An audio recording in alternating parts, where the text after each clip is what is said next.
ဟုတ်ကဲ့ပါကိုကြီးဟိုလေပြေးဆက်ပြင်ဖို့ကလေဒီခုမြင်နေရတဲ့ကွန်ဆိုးပေါ့နော်ဒီအနက်ရောင်ကွန်ဆိုးပုတ်ကြည့်ရယ်နောက်ပြီးတော့ကိုပြတ်နေတဲ့ error 3ပြတ်နေတဲ့ main ကက်ရယ်ပြီးလို့ရှိရင်ဒီကွန်ဆိုးကနေပြီးတော့ကတ်ကိုသွားတဲ့ဒီညာဘက်ကအဝိုင်းကျိုးခွေလေးရယ်လိုတယ်ပြီးတော့မော်တာလိုတယ်ပေါ့နော်အဲ့ဒီ3ခု4ခုရပြီဆိုရင်ကျွန်တော်တို့ပြင်လို့ရတယ်နောက်ပြီးလို့ရှိရင်မော်တာအပေါ်ကနေဖတ်ထားတဲ့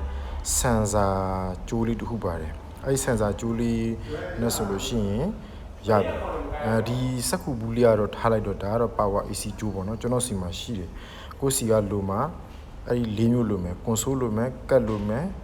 ဒီကွန်ဆိုးကနေကတ်ကိုသွားတဲ့ကျိုးလိုမယ် AC ကျိုးမလိုဘူးဒီတာကျိုးလေးလိုမယ်ပြီးတော့